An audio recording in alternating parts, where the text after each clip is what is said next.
نحمده ونصلي على رسوله الكريم اما بعد فاعوذ بالله من الشيطان الرجيم بسم الله الرحمن الرحيم رب اشرح لي صدري ويسر لي امري واحلل عقدة من لساني يفقهوا قولي۔ جنابت کے احکام۔ وجوب غسل کی حالت کو حالت جنابت کہتے ہیں۔ وجوب غسل یعنی جب غسل واجب ہو جاتا ہے تو اس حالت کو جنابت کہتے ہیں۔ جنابت کا لفظ جم سے، جم پہلو کو کہتے ہیں، نہیں بچنا۔ مندرجہ ذیل 4 حالتوں میں مسلمان مرد اور عورت پر غسل کرنا فرض ہو جاتا ہے۔ نمبر 1، جوش کے ساتھ منی خارج ہونے کے بعد، اس میں احتلام بھی داخل ہے، یعنی کوئی ایسا خواب آئے یا ویسے۔ نمبر 2، صحبت کے بعد یعنی سیکشول انٹرکورس کے بعد۔ نمبر 3، حیض کے بعد۔ نمبر 4، نفاس کے بعد یعنی بچے کی پیدائش کے بعد۔ اس میں یاد رکھیے کہ بہت سے لوگ پوچھتے ہیں کہ اگر خواتین انٹرنل چیک اپ کرواتی ہیں تو کیا اس سے غسل واجب ہوتا؟ تو کوئی غسل واجب نہیں ہوتا جب تک کہ ان 4 چیزوں میں سے کوئی چیز نہ ہو۔ صرف منی خارج ہونے سے بات نہیں، بلکہ جوش کے ساتھ منی خارج ہونے کے بعد غسل واجب ہوتا ہے۔ صحبت اور غسل جنابت۔ صحابہ کرام رضی اللہ عنہم کے درمیان غسل جنابت کا ایک مسئلہ زیر بحث آیا۔ ایک گروہ کہتا تھا کہ غسل صرف دخول پہ فرض ہو جاتا ہے، انزال شرط نہیں، یعنی واٹر ڈسچارج جو ہے وہ ضروری نہیں۔ دوسرا گروہ بیان کرتا تھا کہ وجوب غسل کے لیے دخول کے ساتھ انزال بھی شرط ہے۔ یہ طویل مباحثہ کسی فیصلہ کن صورت پر منتج نہ ہوا۔ آخر قرار پایا کہ ام المومنین حضرت عائشہ رضی اللہ عنہا سے دریافت کیا جائے۔ حضرت عائشہ نے کہا کہ رسول اللہ صلی اللہ علیہ وسلم نے فرمایا، اذا جلس بین شعبها الاربع ومس الختان الختان فقد وجب الغسل۔ جب مرد عورت کی 4 شاخوں کے درمیان بیٹھ جائے اور اس کا محل ختنہ عورت کے محل ختنہ کے ساتھ مس کرے تو غسل واجب ہو جاتا ہے۔ تو مسئلہ یہ ثابت ہوا کہ صرف دخول پر ہی مرد اور عورت جنبی ہو جاتے ہیں اور ان پہ غسل واجب ہو جاتا ہے، انزال یعنی منی کا نکلنا شرط نہیں۔ رسول اللہ صلی اللہ علیہ وسلم نے فرمایا، جب تم عورت کی 4 شاخوں کے درمیان بیٹھ کر صحبت کرو تو تم پر غسل واجب ہو گیا اگرچہ منی نہ نکلے۔ عورت کو بھی احتلام ہوتا ہے۔ ام المومنین حضرت سلمہ رضی اللہ عنہا روایت کرتی ہیں کہ حضرت ام سلیم نے رسول اللہ صلی اللہ علیہ وسلم سے کہا، اے اللہ کے رسول، یقیناً اللہ حق سے نہیں شرماتا، یعنی حق بات اور ایک ضروری بات جو ہے اس کو واضح کرنا ضروری ہوتا ہے، اور اس معاملے میں شرم سے کام نہیں لینا چاہیے، کہیں ایسا نہ ہو کہ انسان انجانے میں غلط کام کرتا رہے۔ تو یہ کہہ کر انہوں نے مسئلہ پوچھا، کیا عورت پر غسل ہے جبکہ اس کو احتلام ہو؟ آپ نے فرمایا ہاں، لیکن جب پانی کا نشان دیکھے یعنی منی دیکھے۔ اس پر حضرت ام سلمہ نے شرم سے منہ چھپا لیا اور عرض کیا، اے اللہ کے رسول، کیا عورت کو بھی احتلام ہوتا ہے؟ آپ نے فرمایا ہاں ہوتا ہے، تیرا داہنا ہاتھ خاک آلود ہو، یعنی یہ ایک پیار کی ڈانٹ تھی۔ اور اس میں ہو سکتا ہے کہ مزاج کا فرق ہو، بعض خواتین کے ساتھ ایسا نہ ہو اور بعض کے ساتھ ایسا ہو، لیکن اس میں جو اصل چیز ہے وہ ایکسیسو واٹر ڈسچارج ہے۔ اس میں کہیں ایسا نہ ہو کہ لیکوریا وغیرہ کے ساتھ اس کو ریلیٹ کر دیا جائے، دونوں چیزوں میں فرق ہے۔ اور احتلام جو ہے وہ سوتے وقت ہوتا ہے، یعنی سو کر اٹھنے پر اگر انسان اپنے کپڑوں پر زیادہ ڈسچارج دیکھے، خواہ کوئی خواب یا کوئی فیلنگ یاد نہ بھی ہو، تو پھر غسل کرنا ضروری۔ معلوم ہوا کہ عورت یا مرد نیند سے اٹھ کر اگر تری یعنی نشان منی دیکھیں تو یہ احتلام کی علامت ہے، لہٰذا ان پر غسل کرنا فرض ہو جاتا ہے۔ اور اگر احتلام کی کیفیت انہیں یاد ہو لیکن نشان نہ پائیں، یعنی خواب یاد ہے لیکن کوئی سامنے علامت نہیں، تو غسل فرض نہیں ہوگا۔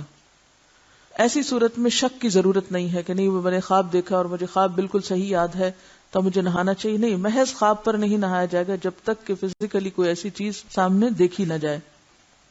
جنبی کے بالوں کا مسئلہ۔ حضرت ام سلمہ روایت کرتی ہیں کہ میں نے کہا، اے اللہ کے رسول صلی اللہ علیہ وسلم، میں اپنے سر کے بال خوب مضبوط گوندتی ہوں، کیا میں انہیں غسل جنابت کے وقت کھولا کروں؟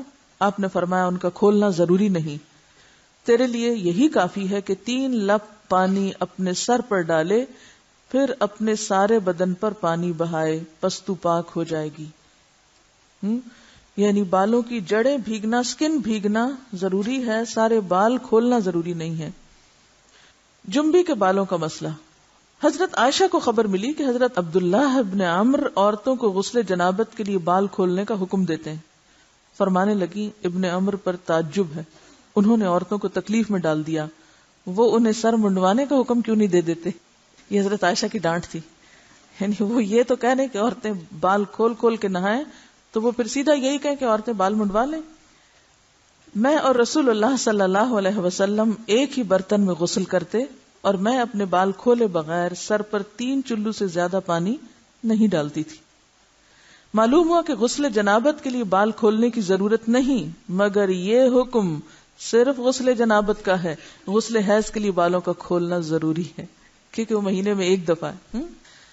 حضرت عائشہ سے روایت ہے کہ انہیں رسول اللہ صلی اللہ علیہ وسلم نے غسل حیض کے لیے فرمایا اپنے بال کھولو اور غسل کرو.